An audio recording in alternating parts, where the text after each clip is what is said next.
All right, well, it's on to South Carolina, who I've been very impressed with, and I think they're playing a lot better. They've gotten better throughout the year. You can tell from game one to game two, and they're healthier, number one. They've got a lot of guys playing at a high level.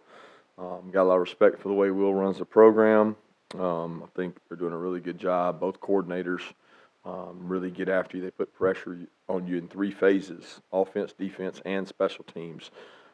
They do a great job up front defensively. They got a lot of big guys and more big bodies than they've had in the past, and they're healthy.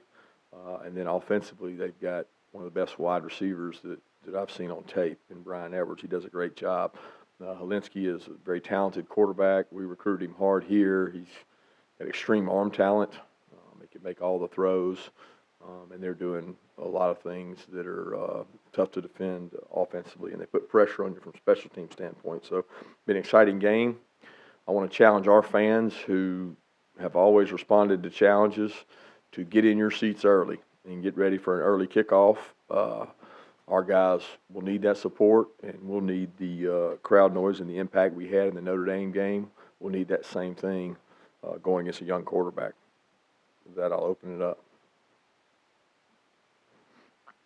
Kirby, after the game the other night, Jake talked about, some teams just like to light up the scoreboard and all that, and there are some teams at the top of the country that do seem to have like pinball machine offenses. You're coming off a very efficient game as far as yards per play and time of possession and all that stuff, but are you happy with the offense, or is there a lack of big play potential compared to some other offenses out there? Am I happy with the offense? Yeah, I'm happy with what we've been able to do, sustain drives. Do we want to be more explosive? Yes, we want to be more explosive. I think we're always looking. We have a goal of one of every 8 plays to be explosive. In this game, we were 1 out of 8.3, so we missed our goal offensively of being explosive. That's our standard. That's not, some teams may have, they want 1 every 5, but we want 1 out of every 8 plays is our goal, and we were 1 of 8.3. So we just missed it and weren't. And some of that, they did a good job of, and you take 1 or 2 blocks downfield and 1 more play is explosive and you make that goal. But we're always looking to improve, and the same thing with defense. We're trying to not give up explosives.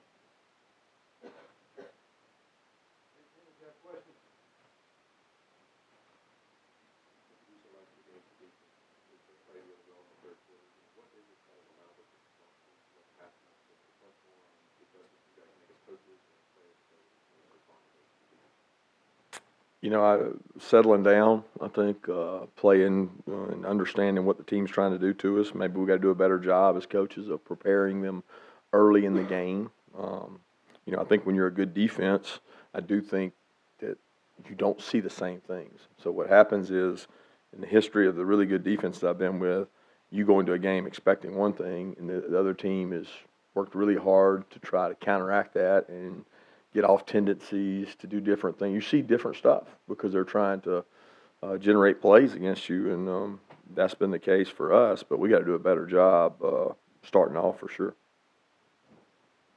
Coach, Will Muschamp was asked yesterday about his friendship with you. Could you just elaborate on Will's role when you were here and how you guys have been able to maintain a friendship throughout the changes in your coaching careers?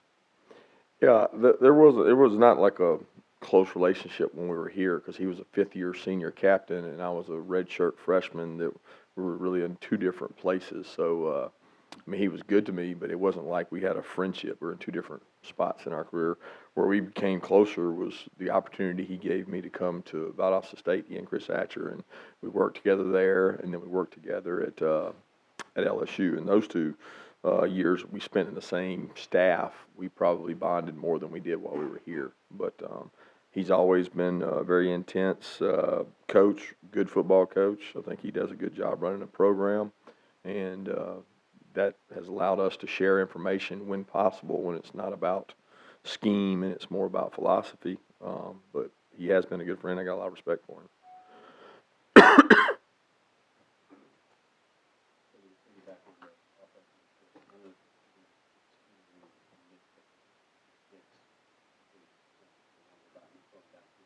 Not seeing y'all playing through, are those shots not there a lot? You lost me. You said not seeing y'all's 22. What were we doing? Oh, I got you. The whole picture. What is the whole picture there? The way you think shots is very aggressive. No, I mean he's taken some shots and we've hit some. I mean, we take shots in practice. He has progressions that he reads and he goes through his progressions and he looks for the right throws. But I don't know that it's all about being explosive. Is a lot of things. It's blocking downfield. It's winning one-on-ones. It's speed, vertical speed versus horizontal speed. There's a lot of things combined in that. I mean, you look at just look at us defensively in reverse and say, okay, what have we given up? Explosive. Well, two of our explosives are busts. One was against team that came in. You know, we gave up the play early in against was it Murray? I think it was, or was Arkansas State? It was Murray. So we give up a big play in that game off of a bust, and then give up a really big explosive last week again off of a bust. So some of that is mistakes where he's going to capitalize on those errors if he gets those opportunities. But we haven't had a lot of busts in coverage where they left a guy free or somebody just messed up. And George, you know, had an explosive where he won one-on-one outside. And I think that those are the ways you get an opportunity to get those explosives down the field. But it's not a matter of him not reading it correctly or us not calling it, because a lot of times the progression's deep to short or short to deep or across the board. And he does a good job of finding the right guy with the ball. Kirby, what do you remember about coaching Thomas Brown as a player, and what was that season like for you to coach on the offensive side of the ball in 2005? Thomas was one of the hardest working players we had in that room. I had a really good room of running backs. There were 4 or 5 really good backs: Craig Lumpkin, Danny Ware, Tyson Browning, Thomas Brown. There was good backs in that room, and he was probably the hardest working, quietest guy that came to work every day. Extremely physical and explosive for his size, and he's just a great leader, great person, and he continues to be that way as a coach. What was the second part? Yeah. Well, I think coaching the running backs was more than just effort. It was psychology. It was management. You know, you got 4 guys in the room that all want the ball. Protection of the ball and protection of the quarterback was an ultimate goal. But it was a good experience for me to see how offenses think about things. I think that was probably one of the most valuable years of my career, because I looked at it through the eyes of an offensive staff, Callaway, Bobo, and Coach Rick, of how they analyze the defense and how they see things. Coach, do you have an update on Jordan Davis, how you guys might manage his practice workload this week? And also, after he left the game early Saturday after watching the tape, what type of things are you able to see about the impact he has on the defensive line when he's, like how much of a difference do you see when he's not out there? I'll be honest, I didn't see a huge difference when he wasn't out there, because the things he impacts are the run game, and we were able to control the run game pretty well. I mean, the play was in there. We actually had a run come out, so we didn't play a run right early in the game when he was in there, and we fit him a lot more right as the game went on. We think Jordan's going to be fine. He's not going to be out there today early on. He's going to be rehabbing when you guys are out there, but we think he's going to be fine to go, so we expect him to play.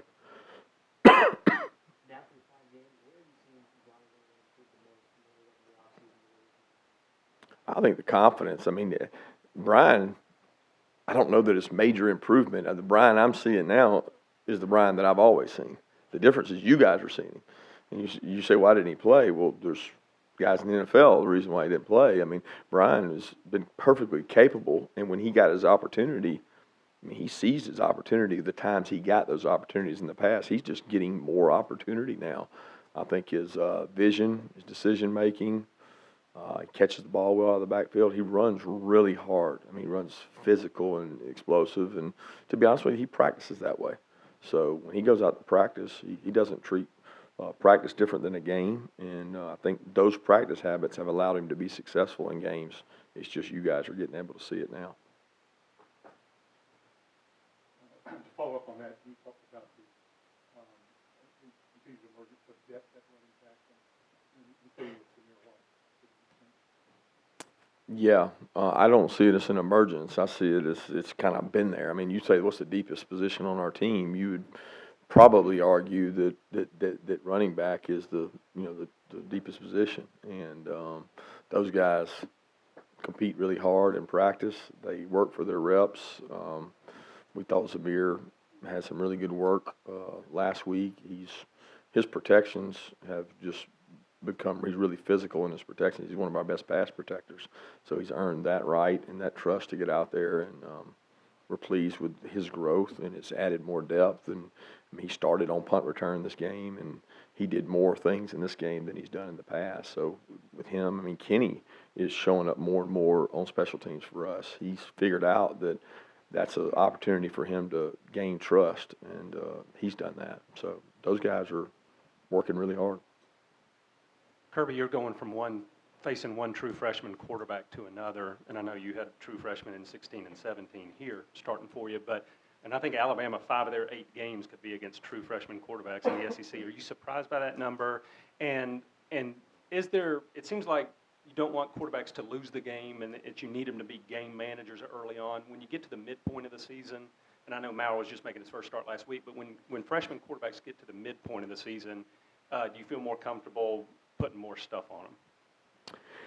Yeah, I think it's a trend that you're going to see because, number one, they're getting hit more, so there's a chance of injury. They're running more, there's greater chance of injury. So you're seeing backups who happen to be true freshmen because quarterbacks don't usually stay the long haul and they leave. So you're seeing more backups, but you're also seeing more talented freshmen arrive. And this young man is talented. This young man has a talented arm strength. He can make all the throws. To see him go in the games he went in, I mean, just look at the Alabama tape. He went out and played against one of the elite defenses in the country and spun the ball as good as anybody. He's got a great release. He's got intuition on throws, very instinctive, and he's going to be a really good player in this league for a long time, in my opinion. Is there an update on Tyson, Campbell, Solomon, Kindley, and did everybody else have a game? Tyson will be trying to go today. I don't know much because I haven't seen him since the game or since we left for the game and he didn't go. So we're hoping to get him back, but we don't know. I'll know more by the end of the week. And then Solomon should be good. He's cleared to go today. We thought if he had to go in the game, he would have been able to go. So he'll be practicing today. And I don't think there's anything else outside of Jordan we talked about. I don't think there's anything else. Rochester stayed out okay?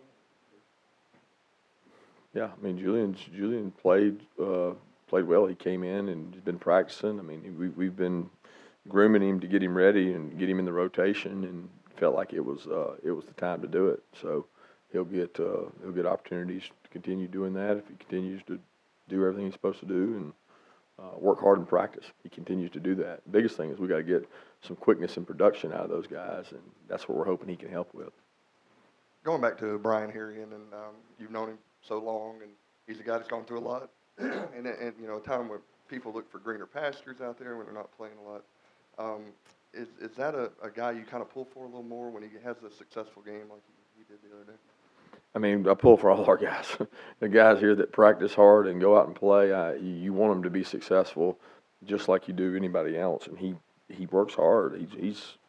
You can say he's been patient, but he's been a contributor in every way. I mean, the guy has played almost every role on every special teams. He's first in line when we do stuff for special teams, and I've seen him carry the ball plenty in practices to know that he's talented enough. And I don't think you look for greener pastures at Georgia. You continue to work and get better because the green pasture is what the O-line opens up. I mean, they open up green pastures for you to have ability to run, and you're not looking to run away from here and run away from a good physical O-line where you get the opportunity to carry the ball. Looking at the numbers, being able to shut down the opposing running back, you know, in the first half of the game, how would you assess against the line? You got them like the rest of them, top You know, we haven't fit things real well all the time, and we haven't tackled the way we're supposed to, especially in space. And some of that comes off passing game. But we have to play better in space. We have to be a better tackling team, and that comes from perimeter runs from running backs. So I mean, I'm not pleased with how we have played as far as contact and contact toughness. We have to improve on that and get better, because as a whole, when you watch football in general, tackling tends to go downhill as the season goes, and we can't let that happen. And a lot of that starts with our defensive line controlling it from getting out of there. When you go up against the coach that was formal and back to your passing coordinator, how difficult is it maintaining around with that starting those Which game were you talking about last week's? What were we talking about? Talking about Tennessee's with Coach Chaney? Yeah, I mean, I'm worried about South Carolina right now, but I'm forgotten about that totally. I think that they did a really good job. Got a lot of respect for those guys and how hard their kids played, but I'm worried about South Carolina right now. With Zamir White, it looks like you guys got him involved early and pretty regularly throughout the game. How is he sort of handling the ins and outs of the season, both physically and sort of mentally, where, you know, there might be a week like Notre Dame where he doesn't get a carry and then he gets pretty involved against Tennessee? How's he handling that mentally? Yeah, just sort of the wear and tear of the season. Yeah, I mean, I think Zamir's physically. I mean, our kids lift, run, practice every day. I mean, there's probably more wear and tear in a Tuesday, Wednesday practice than there are sometimes in games. I think the psychological part of knowing and understanding what my role is in the game, and not every game's the same. I mean, you just don't know. So that's part of being a good football player is I'm ready to go when my number's called. And I tell the guys all the time, because you prepare well in practice doesn't guarantee you'll play. But if you don't prepare well in practice, guarantees you won't. So that goes perfect for Zamir. He prepares properly and gets ready. Doesn't guarantee that he'll play. He deserves to, and I want him to, but doesn't guarantee he'll play. But if he doesn't do those things, it'll guarantee you won't. And he's handled that well. He prepares and gets ready to play. And he prepared to get ready for Notre Dame just like he did for Tennessee. It wasn't different. It's us making sure it happened, and also him being prepared to take advantage of the opportunity and practicing the right way so that we know he's ready. Coach, South Carolina's coming off an off week, and you got several opponents this year that are coming off off weeks. What do you make of that? Number one, I mean, I guess it's something that you have absolutely no control on. Right. What are some of the realities of it when a team's got an extra week prepared and you don't in particular? Well, it's a reality that you deal with. It's kind of like the kickoff time. You don't have control over it. You take it and you go and you do the best job you can with it. In a 2-off-week year, I found that it seems like obviously there's more opportunities just statistically for that to happen. So when there's a 2-off-week season, which there is this year, there's more that have that chance of happening. And you worry about it as a coach, but it's something you can't control. So when you can't control it, you just move on and you say, look, hey, maybe we didn't start good defensively last week because we were off the week before. Sometimes there's some rust there, and you playing a game sometimes is good for you. You get to grow and develop. I do think the healing part is helpful and getting fresher. Recovery time. Those things are probably beneficial for the team that's off. But at the end of the day, I mean, you got to go out there and play the game, and everybody's playing the same number of games. So, Coach, what are your thoughts about promoting a player, or in your case, players, for Heisman, and when will that campaign, Hot Rod for Heisman, be? I'm ready to start it right now. I mean, Hot Rod does a great job. He does everything he's asked. He's a great leader on our team. He's very consistent, and he has a approach to the game and a approach to his method of doing things that is unique to him, and he believes in it, and we trust him a lot. And he's been a tremendous leader, just in this room with our team, because people see how hard Rod works. So it's an honor to have him on here, and he works really hard. Any more questions? So in terms of players on your roster, will there be wire with them here, or when they're high school prospects? I mean, how much are you able to learn about their background, their motivations, their families, and then when they go out and have individual performances like some of these guys have week to week? I mean, do you ever look back on that and say, maybe remind the player of, like, this is maybe their why, I suppose, of coming to Georgia performing like? Yeah, I think you know, you connect during recruiting and you spend more time with the family during recruiting than you do with them just as a player a lot of times. The toughest part about when they come as a player, their families come for, you know, team events in the spring, team events in fall camp, banquets and galas. A lot of times is the time you get to see the family. You don't always get to see them around a game time because we're so busy with recruiting or so busy with media or recruiting afterwards.